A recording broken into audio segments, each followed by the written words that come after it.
एक आदमी मुर्दा घर में आया। वो हाल ही में गुजर चुकी अपनी माँ के लिए प्रार्थना करने आया था। उसके हाथ में कुछ गुब्बारे थे। जब वहाँ का सारा स्टाफ चला गया तो वो आदमी कैमरे के ठीक नीचे जाकर खड़ा हो गया। उसने धीरे से गुब्बारे हवा में छोड़ दिए, जिससे कैमरे की लेंस ढक गई। जैसे ही कैमरा ब्लॉक हुआ, उसने अंदर से दरवाजा बंद कर दिया। अब वो एक स्टोरेज कैबिनेट की तरफ गया जो एयर वेंट के नीचे रखा हुआ था। उसने उसे थोड़ा खिसकाया, फिर उसने अपनी जेब से एक खास सिक्का निकाला। वो सिक्का पहले से तैयार था, जिससे वो एयर वेंट के बोल्ट को खोलने वाला था। बहुत सावधानी से उसने वेंट का ढक्कन हटाया। अंदर एक छोटा सा खिलौने वाला सैनिक रखा हुआ था। उसने जल्दी से एक रिमोट निकाला और खिलौने को चलाने की कोशिश की, पर जितनी बार भी उसने बटन दबाए, खिलौना हिला तक नहीं। ध्यान से देखने पर उसे पता चला कि रिमोट सिर्फ 4 मीटर की दूरी तक ही काम करता है। अब कोई रास्ता नहीं था। उसने आधा शरीर वेंट के अंदर घुसाया ताकि रिमोट का सिग्नल खिलौने तक पहुंचा सके। आखिरकार खिलौना चलने लगा, लेकिन तभी खिलौने से हल्की सी आवाज आई, जिससे एक स्टाफ का ध्यान उस तरफ चला गया। आदमी डर से कांपने लगा। खुशकिस्मती से खिलौना फिर चुप हो गया और धीरे धीरे आगे बढ़ता रहा। आदमी ने एक पल भी बर्बाद नहीं किया। वो नीचे कैबिनेट से कूदा और जल्दी से जूते का फीता निकाला। उसने फीता लेकर ताबूत के ढक्कन पर लगे सुनहरे कीलों के चारों ओर लपेटा और पूरी ताकत से खींचा। उसी वक्त एक महिला स्टाफ एयर वेंट से आ रही आवाज का पीछा करती हुई मुर्दा घर के दरवाजे तक पहुंची। उसने धीरे से अपना कान दरवाजे से लगाया और अंदर से कीलों के गिरने की आवाज सुनी। वो डर गई और घबराकर भाग गई। तभी आदमी ताबूत की आखिरी कील निकाल रहा था कि अचानक फीता टूट गया। अब समय बहुत कम था। उसके पास और कोई रास्ता नहीं था। उसने अपने हाथों से कीलें निकाली। खुशकिस्मती से कील आसानी से निकल गई। आखिरकार उसने ताबूत का ढक्कन खोल ही लिया। तभी दरवाजे का हैंडल घूमने लगा। स्टाफ का एक सदस्य अपने साथी के साथ लौट आया था। जब दरवाजा नहीं खुला तो उन्होंने कैमरे की मदद ली, लेकिन कैमरा ब्लॉक था। उधर से बताया गया कि कुछ दिख नहीं रहा। उन्होंने सिक्योरिटी गार्ड को वहां भेजने को कहा। इन आवाजों को सुनकर जो आदमी अब तक कोने में छिपा था, उसने फिर से खिलौने को चलाने की कोशिश की, लेकिन अब रिमोट पूरी तरह खराब हो चुका था। उसके पास कोई और रास्ता नहीं बचा। उसने एक छोटा सा क्रॉस उठाया। वो एयर पाइप में घुसा और खिलौने को बाहर निकाल लिया। खिलौने से जुड़ी एक डोरी पकड़ी और पूरी ताकत से उसे खींचा। धीरे धीरे एक छिपा हुआ शरीर बाहर निकला। उसी वक्त एक स्टाफ मेंबर वहां आने वाला था। आदमी ने जल्दी से उस शरीर को ताबूत में रखा, ढक्कन बंद किया, अपने जूते निकाले और तेजी से हर कील को फिर से ठोकने लगा। काम खत्म होने के बाद उसने वेंट का ढक्कन वापस लगाया, कैबिनेट को अपनी जगह पर खिसका दिया, फिर जल्दी से सूट पहना, दरवाजा खोला और शांति से बैठ गया, जैसे कुछ हुआ ही ना हो। उसी पल ताबूत के अंदर से मोबाइल की घंटी बजने लगी। वो थोड़ा घबराया। झुककर देखा तो पता चला ये मृतक का फोन था। फोन उठाने का मौका नहीं मिला। उसी वक्त दरवाजा खुला और सेवा करने वाला अंदर आया। खुशकिस्मती से रिंगटोन बंद हो गई। उस दुखी आदमी को देखकर सेवा करने वाले को कुछ भी शक नहीं हुआ। आदमी ने गहरी सांस ली, गुब्बारे उठाए और आराम से बाहर निकल गया। आखिरकार वो शरीर सही तरीके से दफना दिया गया। बस यूं ही उसने एक बेफिक्री के पल में हुई एक हादसे वाली मौत को छिपा लिया। और फिर वीडियो लाइक करने पर बेटा,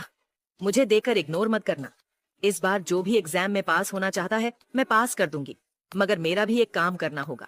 तुम्हें इस वीडियो को एक लाइक और चैनल को सब्सक्राइब करना होगा और 5 सच्चे मित्र को शेयर करना होगा। और मेरे बेटे, जाते जाते कमेंट में सरस्वती माँ लिख दो।